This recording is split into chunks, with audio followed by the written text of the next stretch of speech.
Journée internationale des droits des femmes. Votre collègue du gouvernement, Marlène Schiappa, indique dans Le Parisien que la PMA pour toutes sera mise à l'agenda avant cet été, avec un examen à la rentrée au Parlement.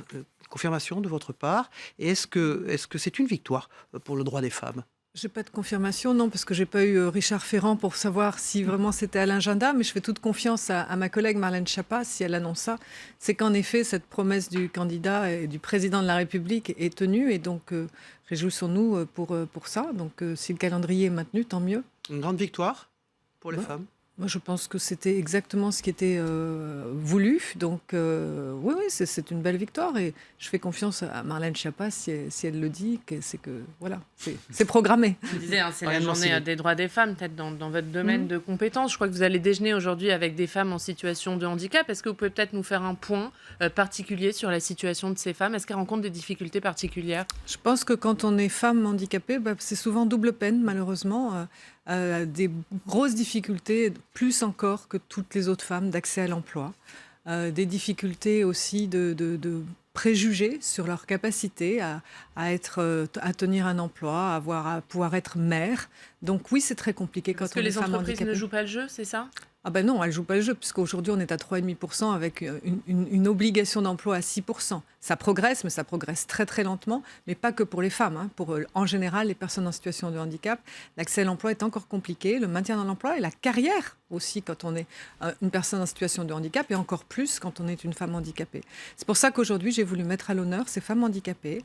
Nous les recevrons à l'Élysée avec Brigitte Macron, une vingtaine de femmes qui ont des vrais beaux parcours, qui ont su dépasser justement leur situation de handicap pour aller jusqu'au bout de leur envie d'un travail dans tous les domaines, artistes, chefs d'entreprise, auto-entrepreneuses, sportives, voilà, ou tout simplement des femmes ordinaires qui ont voulu être mamans, qui est encore très compliqué quand on est une femme handicapée de pouvoir être maman. Donc il y a un très gros travail sur l'accès à la parentalité, la formation des professionnels. Donc voilà, on a encore Mais beaucoup vous de choses. demandez ce matin aux entreprises d'en faire plus ? Évidemment, Qu'est-ce qu'elles toujours peuvent plus. faire ? Qu'est-ce que vous pouvez faire ? Moi, j'en demande toujours plus tant qu'on n'aura pas justement atteint nos 6%, fonction publique et entreprises privées. On n'est pas, nous non plus, exemplaires en tant qu'État.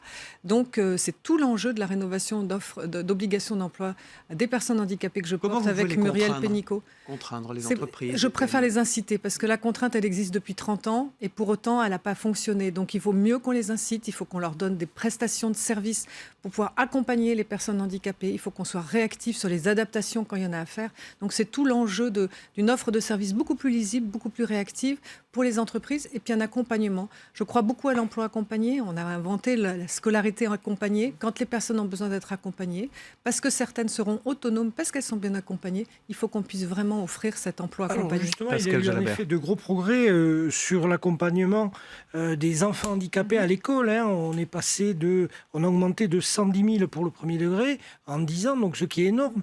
Mais est-ce qu'il ne faut pas poursuivre cet effort tout au long de la formation? On voit que plus on avance dans l'âge et moins il y a d'accompagnement. Alors, en fait, toutes les personnes en situation de handicap, et surtout les enfants, n'ont pas besoin d'être accompagnés. 340 000 élèves scolarisés, handicapés. Pour autant, seule la moitié d'entre eux ont besoin d'être accompagnés. Mais ceux qui ont besoin d'être accompagnés ont besoin d'un accompagnement pérenne, professionnel, qui puisse justement leur permettre de faire ce parcours de qualification. Vous avez raison. C'est tout l'enjeu avec Jean-Michel Blanquer de cette école inclusive que l'on porte ensemble dans l'école de la confiance, où on professionnalise les accompagnants. Enfin, nous ne recruterons plus en contrat aidé les accompagnants. C'est une grande victoire. Et ils seront des contrats de droit commun, de droit public commun, 3 ans, et après renouvelables encore une fois, comme tous les contractuels de la fonction publique. Nous les pérennisons, nous les professionnalisons. Donc nous allons vraiment offrir en fait aux élèves un vrai parcours scolaire pour atteindre une qualification, pour une insertion professionnelle. Sur l'allocation adulte handicapé, il va y avoir une revalorisation. Il y en a déjà eu une en novembre. Voilà, certaines associations disent le compte n'y est pas encore. Vous comptez faire un autre coup de pouce? Il y en a en novembre 2018, il y en a un autre en novembre 2019. Elle atteindra 900 €. C'est un investissement de plus de 2 milliards sur le quinquennat. C'était une promesse du président Macron. Elle est tenue. Nous portons l'allocation adulte handicapé à 900 € en novembre 2019. C'est donc plus de 10 milliards. C'est un budget État de 10 milliards, l'allocation adulte handicapé, pour 1,1 million d'allocataires. Donc c'est au contraire une prise en compte vraiment d'avoir un revenu décent pour les personnes qui sont ou éloignées de l'emploi du fait de leur handicap ou restreintes justement dans leur activité. Est-ce qu'à l'issue de ce grand débat, il y aura des réponses sur le handicap ? Alors ça remonte sur accès au droit, simplification de l'accès au droit. Et d'ailleurs, j'en profite pour vous dire que nous avons donné des droits à vie pour les personnes handicapées, ce qui n'avait jamais été fait. C'est quand même une avancée formidable du gouvernement de donner une allocation adulte handicapé pour un adulte à vie pour des handicaps installés. On arrête, si vous voulez, de faire peser le poids sans arrêt de l'annonce du handicap. Une fois que vous êtes trisomique, aveugle, doublement amputé, une myopathie évolutive, ça va, on vous a compris, on arrête de vous harceler pour redemander des certificats médicaux, on vous donne ces droits à vie. C'est énorme comme simplification et comme, je dirais, possibilité de remettre la personne dans sa dignité et d'arrêter de la harceler pour prouver administrativement son handicap. Autre droit que vous voulez mettre en place, les personnes majeures sous tutelle auront à l'avenir un droit de vote inaliénable. Ça sera mis en place quand? Aux prochaines municipales? Là, des européennes. Elles n'ont plus qu'à s'inscrire quand le projet de loi va être promulgué. Plus qu'à s'inscrire. Plus qu'à se réinscrire sur les listes électorales. Rien à faire par rapport à leur jugement. Ça va sauter puisque l'article L5 va être levé. Et donc, j'en appelle à tous les partis politiques. Les personnes en situation de handicap sont électeurs, mais elles sont aussi éligibles. Plus de 80 millions. Vous avez écrit une lettre aux partis politiques à ce sujet le 1er février. Est-ce que vous avez eu des réponses Pas beaucoup de réponses, non. Pas beaucoup. Mais vous en avez eu? Oui, alors qui a répondu? Bien sûr, En Marche, où j'ai été en dialogue, mais pas que. J'ai 2 partis qui m'ont répondu, avec lesquels on va travailler. Le parti populaire, des partis des petits partis, mais qui se sont intéressés immédiatement. Moi, ce qui m'intéresse, si vous voulez, c'est de faire un appel. Pas de réponse du Rassemblement national, des Républicains, du Parti socialiste? Non. Ce qui m'intéresse, c'est de lever l'autocensure des personnes en situation de handicap pour aller vers « oui, je peux représenter la nation ». Nous avons plus de 10 millions de personnes en situation de handicap, 85 millions de personnes en situation de handicap en Europe.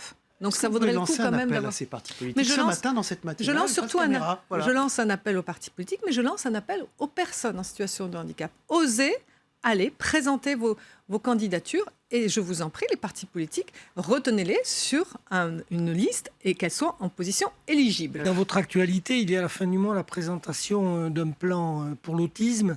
Alors, grande question, la France va-t-elle enfin adopter des méthodes qui existent dans d'autres pays et qui semblent particulièrement efficientes? Ces méthodes, elles sont indéniables, elles sont préconisées dans les mesures préconisées par la Haute Autorité de Santé. Pourquoi ça ne marche pas en France? Parce qu'on a eu beaucoup trop de retard sur cette prise en charge. Donc la stratégie nationale pour l'autisme au sein des troubles neurodéveloppementaux, que j'ai mis en place avec une grande concertation, et ça je tiens à le dire parce que c'était un paysage qui était très morcelé, aussi bien dans les associations qu'avec les psychiatres, qu'avec les rééducateurs. Tout le monde est d'accord pour qu'on avance sur tous les volets. Et c'est pour ça que c'est une stratégie. Et tout à l'heure, vous avez rappelé que je suis secrétaire d'État aux personnes handicapées, mais c'est surtout, ce qui est important, c'est que je suis rattachée au Premier ministre. Ce qui me permet de faire une vraie stratégie nationale pour l'autisme interministérielle, avec de la recherche, avec l'accès aux soins, avec l'accès au logement, l'accès à l'emploi, l'accès à l'éducation. C'est comme ça qu'on change la donne, et surtout avec une intervention précoce. Vous rappelez le chiffre de familles concernées? Parce que c'est beaucoup. Plus de 600 000 adultes, 600 000 adultes. Ouais. Une naissance sur 100.